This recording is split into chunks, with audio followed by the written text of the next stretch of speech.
never believed in cursed numbers. Not really. I mean, sure, I'd skip past the 13th floor in elevators like everyone else, and I'd knock on wood if someone mentioned death. But those were habits, empty rituals, nothing more. Then I saw the number 61, and now I can't close my eyes without seeing it burned into the back of my lids like a brand. So let me tell you what happened. Not because I think you'll believe me, but because if I don't say it out loud, if I keep it inside one more night, I think the number is going to eat what's left of my mind. It started on a Tuesday, the kind of Tuesday that feels damp and discolored, like a bruise spreading across the week. I was driving back from a client meeting in a town I couldn't name if you held a gun to my head, somewhere between nowhere and even less. My GPS had died an hour earlier, just a blank screen and a soft clicking sound, as if something inside it was trying to tap its way out. I should have taken that as a sign. But you never do you? You just curse the technology and keep driving. The motel appeared around midnight. A single neon sign buzzing the word vacancy in a dead yellow flicker. The building was long and low, the kind of place that time had forgotten to demolish. Stucco walls the color of old teeth. A parking lot with more cracks than pavement. But my eyes were burning from 16 hours of white lines, and my neck had that stiff porcelain feeling you get right before you fall asleep at the wheel. So I pulled in. The office was a small room with a counter, a bell, and a man who smelled like stale coffee and mothballs. He didn't look up when I walked in, just slid a registration card across the counter and pointed to a pen chained to a clipboard. Fill it out. $25 cash. Rooms at the end of the East Wing. I signed my name, messy, tired, and pushed the card back. He finally raised his head.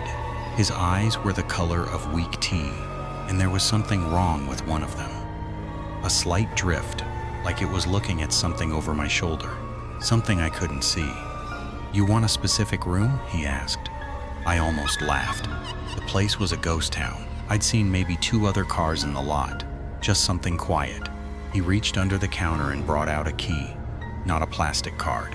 An actual key, brass and heavy, with a diamond-shaped plastic fob. The number on the fob was printed in faded black ink.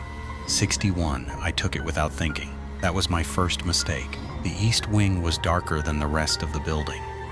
The overhead lights were either broken or deliberately turned off, and my footsteps echoed off the concrete walkway in a way that didn't quite match my stride. Like there was a second set of steps, just a half beat behind. I told myself it was an echo, just an echo. Renome 61 was at the very end. The door had been painted over so many times that the wood grain had vanished entirely, replaced by a thick, peeling skin of cream-colored enamel. The number 61 was screwed into the wood with brass digits that caught the light from a distant street lamp. I slid the key into the lock. It turned with a sound like a small bone snapping. The room inside was exactly what you'd expect. A double bed with a floral bedspread that had been washed into a state of colorless apology. A dresser with a tube television bolted to it. A bathroom so small that the toilet and the shower stall seemed to be competing for the same square foot of space. The air smelled of bleach and something else. Something sweet and wrong, like flowers left in a closed car for too long. I locked the door, threw the chain, wedged a chair under the handle, because I've always been that kind of traveler. The kind whose mother drilled paranoia into them, like a second skeleton. Then I sat on the edge of the bed and just breathed for a minute. That's when I noticed the clock. It was on the nightstand. An old digital alarm clock with red numbers that blinked on and off in an irregular rhythm. Not the steady pulse of a device losing power. This was different. It would glow bright for 3 seconds, then dim for 2, then bright again. And the numbers on its face read 6:01. I checked my watch. It was 12:47 a.m., so the clock was wrong, or broken. I reached over and unplugged it. The red numbers stayed lit, plugged it back in. Same thing, 6:01. Bright, dim, bright, dim. I covered it with a towel from the bathroom and tried to sleep. The dreams started that first night, though I didn't recognize them as dreams until later. I was standing in a hallway, long, narrow, The walls were covered in that same cream-colored enamel paint from the door, but here it was fresh, wet and glistening, like the inside of a mouth, and at the end of the hallway was a door. Number 61, only the digits were reversed. 1 and then 6, except they weren't brass anymore. They were made of something dark and porous. Bone, I think. Human bone. I woke up gasping.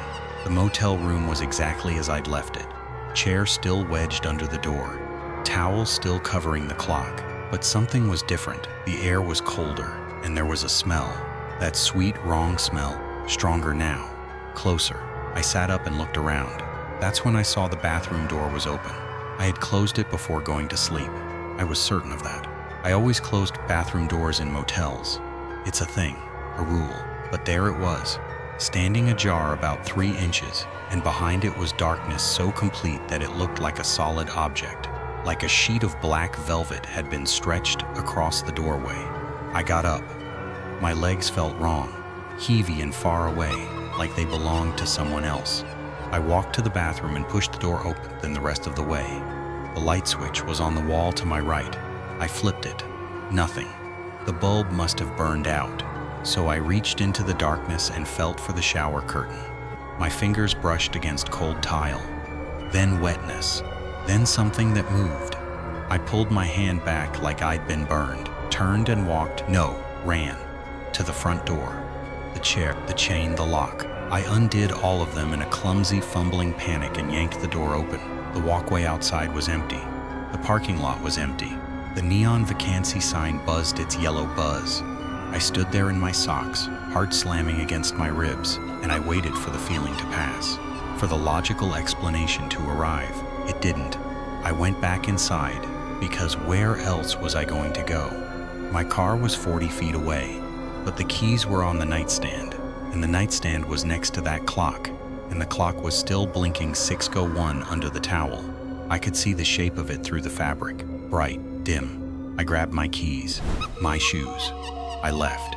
I drove for 3 hours until I found a 24-hour diner and sat in a booth drinking coffee that tasted like rust until the sun came up. That should have been the end of it. But the number 61 followed me home. I live in a small apartment on the 2nd floor of an old building. Nothing special. A living room, a bedroom, a kitchen the size of a closet. When I got back, I took the longest shower of my life, scrubbing the smell of that motel off my skin until I was raw. Then I went to work. I answered emails. I attended a meeting. I laughed at a coworker's joke about his cat. Normal things. Safe things. Then I looked at my phone. The time was 6:01 p.m. I blinked. It changed to 6:02. I told myself it was a coincidence. Just a random alignment of digits. The kind of thing your brain latches onto when it's been traumatized by a bad night's sleep. But it kept happening. Every time I glanced at a clock, my microwave, my car dashboard, the lock screen on my laptop, it would flicker past 6:01, not always landing on it, just see through. But I'd see it, that arrangement of numbers, that specific deliberate order, 6, 0, 1. Within a week, I stopped using clocks altogether. I covered my watch with a sweatband. I put electrical tape over the time display on my coffee maker. I started using my phone only in landscape mode, where the time was hidden in a corner I could ignore, but the number found other ways. I'd be walking down the street and glance at a building number, 61. A bus would pass with 61 written on its route sign. A receipt from the grocery store would have a told Slake Stoltz of 61 cents. I bought a pack of gum and the change came back as 61 cents. I started paying with exact change just to avoid it. My friends noticed I was acting strange, jumpy, distracted. They asked if I was sleeping okay. I said yes. I lied. The truth was I wasn't sleeping at all, because every time I closed my eyes, I saw that hallway, the wet cream walls, the door at the end, and the numbers. Always the numbers, reversed now, 1 and 6, made of something that used to be alive. I started keeping a journal, not because I'm a writer, because I needed to prove to myself that I wasn't crazy. I wrote down every sighting of the number, every 601, every address, every price tag. The list grew longer each day.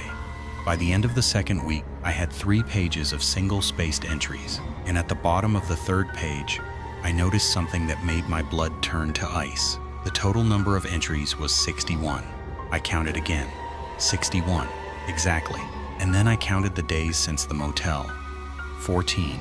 14 days. 61 divided by 14 is not a whole number. But that didn't matter. What mattered was the pattern when I looked at the list. The times, the dates, the places every entry corresponded to a moment when I had been alone. Not just physically alone, emotionally alone. Moments when I had felt forgotten, unseen, like the world had moved on and left me standing in a room that no one would ever enter again. That's when I understood that the number wasn't haunting me, it was inviting me. I should have thrown the journal away, burned it, drowned it in the bathtub, but I didn't. Instead, I did something I still don't fully understand. I got back in my car and I drove. I drove back to the motel. The sun was setting when I arrived. The sky was a bruised purple and the vacancy sign was buzzing louder than before. Its yellow light now tinged with a faint orange, like the color just before a fire catches. The parking lot had 3 cars this time, all of them old, all of them covered in a thick layer of dust as if they hadn't moved in years. The office was dark. I knocked. No answer. I tried the door, locked, so I walked to the east wing. The walkway lights were off. The concrete felt soft under my shoes, almost spongy, like it was warm from beneath. The doors I passed were all unnumbered, just smooth cream-colored panels with no keyholes, no handles, no visible way to open them. It was as if the entire wing had been sanded down to nothing, all except the door at the end. 61, the brass digits were gone. In their place were the bone numbers from my dream, dark, porous, curved slightly, risps, and the door itself was different. It wasn't wood anymore, it was skin. Human skin stretched over a frame of something harder. I could see the pores, the fine hairs, the tiny scars and imperfections. I could smell that sweet, wrong smell, but now I recognized it. It was the smell of a body that had been left in the sun too long. I should have run. Every instinct screamed at me to turn around, but my feet wouldn't move. They were rooted to that spongy concrete, and my hand was reaching out, and my fingers were closing around the doorknob. It was warm, alive. I could feel a pulse beneath the brass. Slow, steady. Waiting, I turned the knob. The door swung inward, and the hallway was there. The one from my dreams, long, narrow, walls glistening with wet cream paint, and at the far end another door. Number 61, again. But I could see now that the hallway wasn't straight. It curved, slightly at first, then more sharply, like a question mark, like a hook. I stepped inside, door closed behind me, not with a slam, with a soft, wet sigh. Like a mouth closing around a secret, I walked forward. The floor was warm and slightly tacky, and my footsteps made a sound I didn't want to interpret. Squelching, like walking on something that had once been alive. The walls pulsed as I passed them. A slow, rhythmic contraction, like breathing, like a heartbeat. The second door had no handle, just the bone numbers, 1 and 6, reversed now to read the same forward and backward. A palindrome, a mirror, and in the center of the door was a small window. I pressed my face against the glass. On the other side was a room, my apartment. I could see my bed, my dresser, the electrical tape still covering the coffee maker clock, and sitting on my bed was a figure. It had my shape, my hair, my clothes, but its face was wrong. The features were too smooth, too blank, like a mannequin that had been roughly carved into my likeness. And on its chest, burned into the skin like a brand, were 2 numbers, 6 and 1. The 6 was upside down, the 1 was sideways. Together they formed something that wasn't a number anymore. It was a symbol, a signature. The figure turned its head and looked at me through the window. Its mouth opened. No sound came out, but I felt the words in my chest, in my teeth, in the marrow of my bones. "You've been counting the days?" it said without speaking.